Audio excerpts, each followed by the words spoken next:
வணக்கம் நண்பர்களே, நம்முடைய சேனலுக்கு உங்கள் அனைவரையும் அன்புடன் வரவேற்கிறேன். கதையை தொடங்குவதற்கு முன் மறக்காமல் சப்ஸ்கிரைப் செய்து உங்கள் ஆதரவை தாருங்கள். தயவு செஞ்சு என்னை குடிக்க விடுங்க என்று கூறியபடி அவள் முன்னேறி சென்று அவன் கையில் இருந்த அந்த பால் கோப்பையை பிடுங்க முயன்றாள்.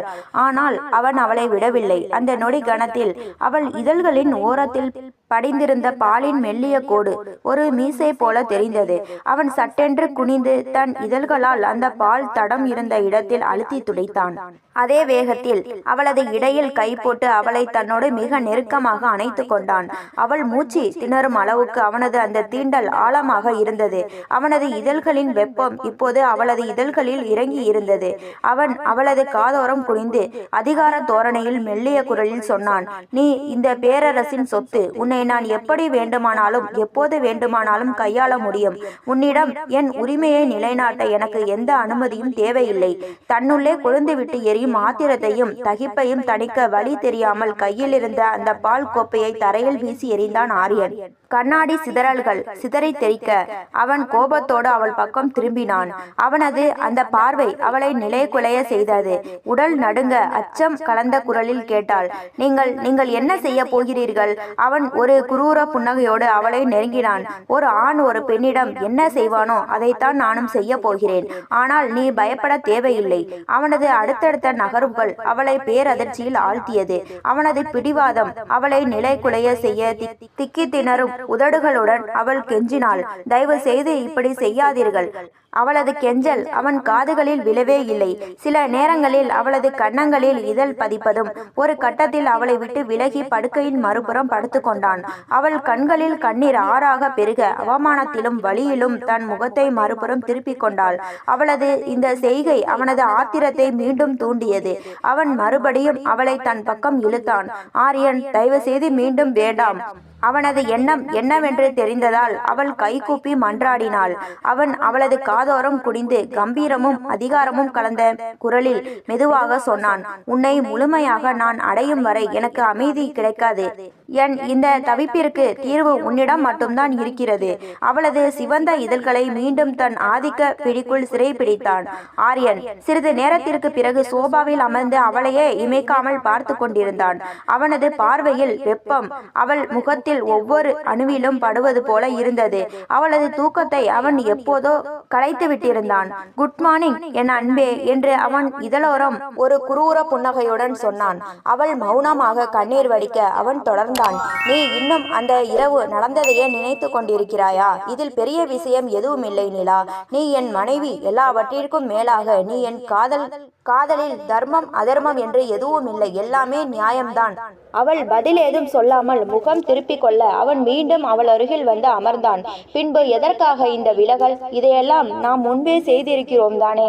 அப்போது நீயும் என்னை காதலிக்கிறாய். அதுதான் வித்தியாசம். இப்போது என் மீது உனக்கு சற்று கோபம் இருக்கலாம். ஆனால் கவலைப்படாதே, உன்னை நான் சமாதானப்படுத்தி விடுவேன்.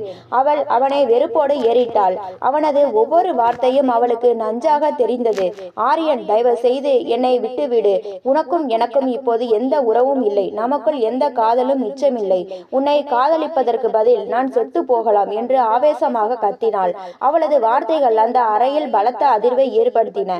ஆரியனின் முகத்தில் படர்ந்திருந்த அந்த புன்னகை மெல்ல மறைந்து கண்கள் சிவக்க தொடங்கின. அவளது கனத்த குரல் அந்த அறையெங்கும் எதிரொலித்தது. மீண்டும் மீண்டும் அவள் தன்னை விட்டு போக வேண்டும் என்று சொன்னது ஆரியனின் ஆத்திரத்தை கிளப்பியது. தன் கோபத்தை கட்டுப்படுத்த அவன் முயன்றான். ஆனால் அவனது காதலை அவள் ஒரு பொருட்டாகவே மதிக்காமல் பேசியது அவனை துடிக்க வைத்தது. எப்போதும் ஒரே பல்லவிதான் பாடுகிறாய் என்று அவன் கத்தினான். பயத்திலும் ஆத்திரத்திலும் நிலாவின் இதழ்கள் துடித்தன. அவளது வெண்மையான பற்கள் வெளியே தெரியும்படி அவள் மூச்சிரைத்தாள். ஆரியன் அவளது முகத்தை தன் கைகளால் பலமாக பிடித்து நெருங்கினான். நீ ஏன் இவ்வளவு தூரம் என்னிடமிருந்து விலகி போக பார்க்கிறாய் என்று எனக்கு நன்றாக தெரியும். யாரை நினைத்து நீ என்னை விட்டு போக துடிக்கிறாய் என்பதும் எனக்கு தெரியும். அது அந்த வசந்த் தானே? அவனிடம் அப்படி என்ன இருக்கிறது? என்னிடம் இல்லாத எந்த குறை அவனிடம் நிறைவாக இருக்கிறது என்று நினைக்கிறாய் என்று சீறினான். அவன் அவளது முகத்தில் இருந்த பிடியை தளர்த்தியதும் நிலா ஒரு நீண்ட பெருமூச்சு விட்டு அவனிடமிருந்து சற்று விலகி நின்றாள். தன் நெஞ்சில் தேக்கி வைத்திருந்த இருந்த ஆத்திரத்தை இப்போது வார்த்தைகளாக கொட்டினாள். உனக்கு தெரியுமா ஆரியன், வசந்த் உன்னை விட 1000 மடங்கு மேலானவன். ஏனென்றால் அவன் என்னை ஒருபோதும் இப்படி சிறைப்பிடிக்க மாட்டான். அவன் என் மீது வைத்திருப்பது உண்மையான அன்பு. உன்னை போல அதிகாரமோ கட்டாயமோ அவனிடம் இல்லை. நிலாவின் இந்த வார்த்தைகள் ஆரியனின் இதயத்தில் ஈட்டியாய் குத்துவது போல இருந்தது. அவனது கண்கள் சிவக்க அடுத்த நொடி அவன் என்ன செய்ய போகிறான் என்பது தெரியாமல் அந்த இடமே நிசப்தமானது. வசந்தின் பெயரை சொல்லி ரொம்பத்தான் ஆடுகிறாய். அவன் பக்கம் பரிந்து பேசுகிறாயே. நீ என் மனைவி என்பதை மறந்து விடாதே என்று ஆரியன் சீறினான். அவனது கண்கள் இரத்த சிவப்பாக மாறியிருக்க ஆத்திரத்தில் அவன் உடல் நடுங்கியது. வா என்னுடன் என்று கத்தியபடி நிலாவின் கையை வலுக்கட்டாயமாக பற்றி இழுத்து கொண்டு அந்த அறையை விட்டு வெளியேறினான். அவன் அவளை அழைத்து சென்றது அதே மாடியில் இருந்த மற்றொரு இருட்டு அறை.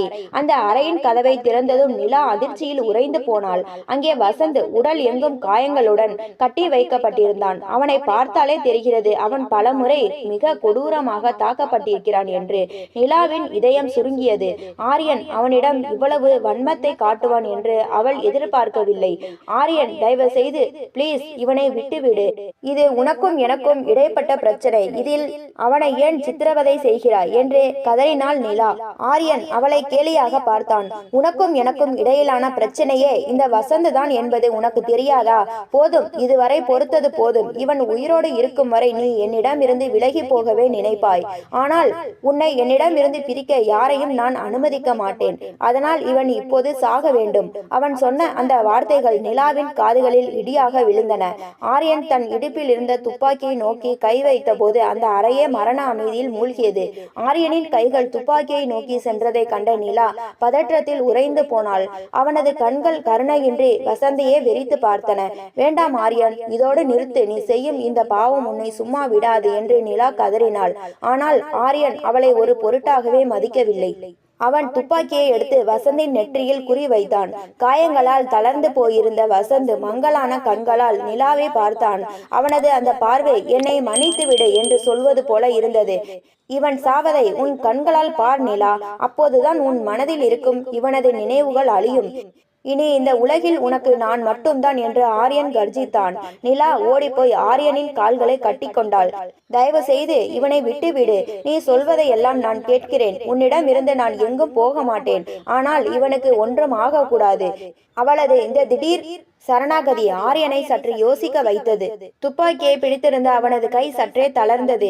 நிச்சயமாகவா? நான் சொல்வதை கேட்பாயா என்று அவன் சந்தேகத்துடன் கேட்டான். ஆமாம், நான் உன் அடிமையாக கூட இருக்கிறேன். ஆனால் இந்த உயிரை பறிக்காதே என்று அவள் தேம்பி தேம்பி அழுதாள். ஆரியன் மெல்ல ஒரு வக்கிர புன்னகையை உதிர்த்தான்.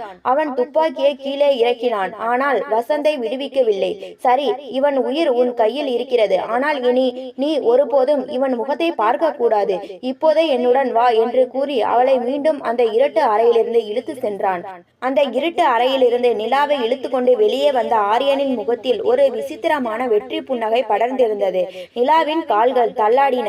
அவளது இதயம் இன்னும் அந்த அறையில் காயங்களுடன் கிடக்கும் வசந்தியிடமே இருந்தது. இப்போதாவது புரிகிறதா நிலா? இந்த ஆரியன் நினைத்தால் எதையும் செய்வான். உன்னை எனக்காக மாற்றிக்கொள்ள எத்தனையோ வழிகள் எனக்கு தெரியும் என்று அவன் அவளை தன் படுக்கை அறைக்குள் தள்ளி கதவை தாளிட்டான். நிலா சுவரோரம் சாய்ந்து அப்படியே தரையில் அமர்ந்தாள். அவளது கண்கள் வற்றி போயிருந்தன. நீ ஜெயித்து விட்டதாக நினைக்கிறாயா ஆரியன்? என் உடலை வேண்டுமானால் உன்னால் சிறைப்பிடிக்க முடியும். ஆனால் என் வெறுப்பை உன்னால் மாற்றவே முடியாது என்று கசப்புடன் சொன்னாள். ஆரியன் அவள் அருகில் மண்டியிட்டு அமர்ந்து அவளது முகத்தை தாடையோடு பிடித்து தூக்கினான். வெறுப்போ கசப்போ அது எனக்கு கவலை இல்லை. நீ என் கண்ணெதிரே இருக்க வேண்டும். அதுதான் எனக்கு முக்கியம். இப்போது போய் உன் முகத்தை கழுவி கொண்டு வா. நாம் இன்று வெளியே செல்ல போகிறோம் என்று கட்டளையிட்டான். வெளியே வா. இந்த நிலையில் நானா என்று அவள் அதிர்ச்சியுடன் கேட்டாள். ஆமாம், உலகிற்கு நீ என் அன்பான மனைவி என்பதை மீண்டும் நிரூபிக்க வேண்டும். ஒருவேளை நீ வர மறுத்தால் அந்த அறையில் இருக்கும் வசந்தின் நிலை என்னவாகும் என்று உனக்கு தெரியும் தானே என்று அவன் மிரட்டலாக சிரித்தான். நிலா வேறு வழியின்றி எழுந்தாள். தன் காதலனின் உயிரை காப்பாற்ற அவள் அந்த தீயவனிடம் மீண்டும் ஒரு முறை அடிபணிய வேண்டியிருந்தது. கண்ணாடி முன் நின்ற போது அவளுக்கு தெரிந்தது அவளது முகம் அல்ல, ஒரு சிதைக்கப்பட்ட ஆத்மாவின் நிழல். ஆரியன் பின்னால் இருந்து வந்து அவளது தோளில் கை வைத்தான். இன்று நீ மிக அழகாக இருக்க வேண்டும் நிலா, ஏனென்றால் நீ ஒரு ராஜகுமாரனின் ராணி என்று அவள் காதோரம் கிசுகிசுத்தான். அந்த வார்த்தைகள் அவளுக்குள் அருவருப்பை உண்டாக்கினாலும் வசந்திற்காக அவள் மௌனம் காத்தாள். ஆனால் அவளது மனதிற்குள் ஒரு கனல் இன்னும் எரிந்து கொண்டுதான் இருந்தது. ஆரியன் கட்டளையிட்டது போலவே நிலா தன்னை தயார்படுத்தி கொண்டாள். பட்டு புடவையும் விலை உயர்ந்த ஆபரணங்களும் அவளது மேனியை அலங்கரித்தன. ஆனால் அவளது கண்கள் மட்டுமே உயிரற்று இருந்தன. கண்ணாடி முன் நின்ற அவளை கண்டு ஆரியன் வியந்து போனான். அற்புதம் நிலா, இந்த உலகிலேயே மிக அழகான பெண் நீதான், அதுவும் எனக்கு மட்டுமே சொந்தமானவள் என்று அவளது தோள்களை வருடினான். நிலா அவனது தீண்டலில் ஒருவித நடுக்கத்தை உணர்ந்தாலும் வசந்தின் முகம் நினைவுக்கு வர அமைதியாக இருந்தாள். அவர்கள் இருவரும் ஒரு விலையுயர்ந்த காரில் ஒரு பெரிய விருந்து நிகழ்ச்சிக்கு சென்றனர். அங்கே நகரின் முக்கிய புள்ளிகள் அனைவரும் கூடியிருந்தனர். ஆரியன் அவளது கையை இறுக்கமாக பற்றி கொண்டு அனைவரிடமும் அவளை அறிமுகப்படுத்தினான். பாருங்கள், என் மனைவி நிலா. அவள் இல்லாமல் நான் ஒரு நிமிடம் கூட இருக்க மாட்டேன் என்று அவன் பொய்யாக புன்னகைத்த போது நிலாவுக்கு உள்ளுக்குள் குமட்டியது. அப்போது கூட்டத்தில் ஒரு நபர் ஆரியனிடம் பேசிக் கொண்டிருந்த போது நிலாவுக்கு ஒரு சிறிய வாய்ப்பு கிடைத்தது. அவள் மெல்ல அங்கிருந்து விலகி பெண்கள் அறைக்கு செல்வது போல் நடித்தாள். அங்கே ஒரு மூலையில் இருந்த தொலைபேசியை கண்டதும் அவளது இதயம் வேகமாக துடித்தது. யாரிடம் உதவி கேட்பது? காவல்துறையிடமா அல்லது வசந்தின் நண்பர்களிடமா? அவளது கைகள் நடுங்கின. அவள் ஒரு எண்ணை சுழற்ற முயன்ற போது பின்னால் இருந்து ஒரு நிழல் தெரிந்தது. யாரை அழைக்கப் போகிறாய் நிலா? வசந்தின் மரண செய்தியை சொல்லவா? ஆரியனின் குரல் அவள் காதருகே இடியாக கேட்டது. நிலா அதிர்ச்சியில் உறைந்து போனாள். அவன் அவளை தனியாக விடவே இல்லை. அவளது ஒவ்வொரு அசைவையும் அவன் கண்காணித்து கொண்டிருந்தான். இன்னொரு முறை இப்படி ஒரு முயற்சியை செய்தால் வசந்தின் உடலை கூட உன்னால் பார்க்க முடியாது என்று அவன் அவளது கையை திருகி எச்சரித்தான். மீண்டும் ஒரு முறை அவள் அவனது அதிகாரத்திற்கு அடிபணிய வேண்டி இருந்தது. ஆனால் அந்த விருந்தில் அவள் பார்த்த ஒரு முகம் அவளுக்குள் ஒரு சிறிய நம்பிக்கையை விதைத்தது. ஆரியனின் இரும்பு பிடியில் இருந்து தப்பிக்க நிலா செய்த முயற்சி தோல்வியில் முடிந்தாலும் அந்த விருந்து அரங்கில் அவள் கண்ட ஒரு முகம் அவளுக்குள் ஒரு மின்னலை ஏற்படுத்தியது. அது வசந்தின் நெருங்கிய நண்பன் ராகுல். ராகுல் கூட்டத்தோடு கூட்டமாக நின்றிருந்தாலும் அவனது கண்கள் நிலாவையே கவனித்துக் கொண்டிருந்தன. நிலாவின் முகத்தில் இருந்த பயத்தையும் ஆரியனின் அதிகாரத்தையும் அவன் சட்டென்று புரிந்து கொண்டான். ஆரியன் அவளை மீண்டும் ஒரு முறை மிரட்டி மண்டபத்தின் மைய பகுதிக்கு அழைத்து சென்றான். இனி ஒரு அடி கூட என்னை விட்டு நகரக்கூடாது, புரிந்ததா என்று அவன் காதோரம் எச்சரித்தான். நிலா இயந்திரத்தனமாக தலையசைத்தாள். சிறிது நேரத்தில் ஆரியன் ஒரு முக்கிய தொழிலதிபருடன் தீவிரமான உரையாடலில் ஆழ்ந்திருந்த போது ஒரு சர்வர் தட்டில் பானங்களுடன் நிலாவை கடந்து சென்றார். அவர் தட்டை அவளிடம் நீட்டிய போது அதில் ஒரு சிறிய காகித துண்டு மடித்து வைக்கப்பட்டிருப்பதை நிலா கவனித்தாள். யாரும் பார்க்காத வண்ணம் அந்த துண்டை ரகசியமாக தன் கையில் மறைத்து கொண்டாள். ஆரியனின் கவனம் சற்று திரும்பிய இடைவெளியில் அதை திறந்து பார்த்தால், தைரியமாக இரு நிலா, வசந்த் எங்கே இருக்கிறான் என்று எங்களுக்கு தெரியும். இன்னும் 1 மணி நேரத்தில் உதவி வரும். அதுவரை ஆரியனை சந்தேகப்படாமல் பார்த்துக்கொள் ராகுல். அந்த சிறிய வாசகம் நிலாவிற்கு 1000 யானை பலத்தை தந்தது. அவளது கண்கள் இப்போது பயத்தில் இல்லாமல் ஒருவித உறுதியுடன் ஆரியனை பார்த்தன. என்ன நிலா, திடீரென்று உன் முகத்தில் ஒரு மாற்றம்?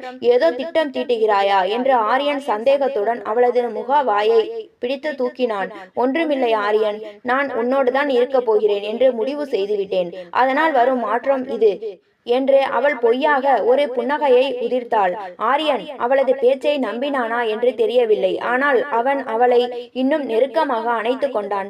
நல்ல முடிவு நிலா, ஏனென்றால் இன்று இரவு உனக்கு ஒரு பெரிய அதிர்ச்சி காத்திருக்கிறது என்று அவன் மர்மமாக சொன்னான். அவன் எதை சொல்கிறான்? வசந்திற்கு ஏதாவது ஆபத்தா? அல்லது நிலாவை நிரந்தரமாக எங்கோ அழைத்து செல்ல போகிறானா? விருந்து முடிந்து வீடு திரும்பும் வழியில் கார் முழுக்க நிசப்தம் நிலவியது. ஆரியனின் முகத்தில் ஒரு விசித்திரமான அமைதி இருந்தது.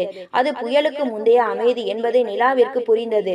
ராகுல் கொடுத்த அந்த சீட்டு அவளது கையில் வியர்வையில் நனைந்து போயிருந்தது. இன்னும் 1 மணி நேரம், அதுவரை அவள் பொறுக்க வேண்டும். வீட்டிற்குள் நுழைந்ததும் ஆரியன் அவளை நேராக அந்த இருட்டு அறைக்கு இழுத்து சென்றான். அங்கே வசந்த் மயக்க நிலையில் சுவரோரம் சாய்ந்து கிடந்தான். பார் நிலா, உன்னுடைய அந்த பெரிய அதிர்ச்சி இதுதான். இன்று இரவோடு இவன் கதை முடிய போகிறது. அதன் பிறகு நீயும் நானும் மட்டும்தான் என்று ஆரியன் தன் துப்பாக்கியை எடுத்து வசந்தின் நெற்றியில் வைத்தான். வேண்டாம் ஆரியன், நீ கொடுத்த வாக்குறுதியை மீறாதே என்று நிலா கத்தினாள். வாக்குறுதியா? அது உன்னை வீட்டுக்கு வர வைக்க நான் ஆடிய நாடகம். இவன் உயிரோடு இருக்கும் வரை நீ எனக்கு முழுமையாக கிடைக்க மாட்டாய் என்று ஆரியன் விரலை துப்பாக்கியின் விசையில் வைத்தான். சரியாக அந்த வினாடியில் வீட்டின் முன் கதவு பலமாக உடைக்கப்படும் சத்தம் கேட்டது. ஆரியன் திடுக்கிட்டு திரும்பினான். அடுத்த சில நொடிகளில் ராகுல் தலைமையிலான காவல்துறையினர் அந்த அறைக்குள் புகுந்தனர். துப்பாக்கியை கீழே போடு ஆரியன், நீ மாட்டிக்கொண்டாய் என்று ராகுல் கர்ஜித்தான். ஆரியன் நிலாவை தன் பக்கம் இழுத்து அவளது கழுத்தில் துப்பாக்கியை வைத்தான். யாராவது கிட்ட வந்தால் இவளை சுட்டு விடுவேன் என்று மிரட்டினான். ஆனால் நிலா இப்போது பயப்படவில்லை. என்னை சுடு ஆரியன், உன்னோடு வாழ்வதை விட சாவது மேல் என்று கூறி அவனது கையை தட்டிவிட்டு விலகினாள். அந்த திடீர் நகர்வில் ஆரியன் நிலை தடுமாற ராகுல் பாய்ந்து வந்து அவனை கீழே தள்ளி கைவிலங்கு பூட்டினான். வசந்த் மெல்ல கண்ணை திறந்து நிலாவை பார்த்தான். அவனது கண்களில் நீர் வழிந்தது. நிலா ஓடிப்போய் அவனது கட்டுகளை அவிழ்த்து அவனை தழுவி கொண்டாள். எல்லாம் முடிந்து விட்டது வசந்த், நாம் இனி சுதந்திரமானவர்கள் என்று நிலா அழுதாள். காவல்துறையினர் ஆரியனை இழுத்து சென்றனர். அவன் கத்திக்கொண்டே சென்றான். ஆனால் அவனது அதிகாரத்தின் கோட்டை இன்று சரிந்து விட்டது. சில மாதங்களுக்கு பிறகு பசுமையான ஒரு தோட்டத்தில் நிலாவும் வசந்தும் அமர்ந்திருந்தனர். வசந்தின் காயங்கள் ஆறிவிட்டன. நிலாவின் முகத்தில் இழந்த புன்னகை மீண்டும் மலர்ந்திருந்தது. அந்த நரகத்திலிருந்து மீண்டு வருவோம் என்று நான் நினைக்கவே இல்லை நிலா என்றான் வசந்த் அவளது கைகளை பற்றி கொண்டு. உண்மைதான் வசந்த், சில நேரங்களில் காதல் என்பது போராட்டமாக இருக்கலாம். ஆனால் அந்த போராட்டத்தில் உண்மை இருந்தால் வெற்றி எப்போதும் காதலுக்குத்தான் என்று நிலா நிம்மதியுடன் வானத்தை பார்த்தாள். அங்கே இருள் விலகி ஒரு புதிய விடியல் பிறந்து கொண்டிருந்தது. இந்த கதை அதிகாரத்திற்கும் உண்மை அன்பிற்கும் இடையிலான போராட்டத்தை மையமாக கொண்டது. ஆரியனின் ஆதிக்கத்தை விட நிலாவின் தியாகமும் வசந்தின் உறுதியும் வெற்றி பெற்றுள்ளன. இது போன்ற கதைகளை தொடர்ச்சியாக கேட்க லைக் பண்ணுங்க, ஷேர் பண்ணுங்க, கமெண்ட் பண்ணுங்க, மறந்து விடாமல் சப்ஸ்கிரைப் பண்ணுங்க.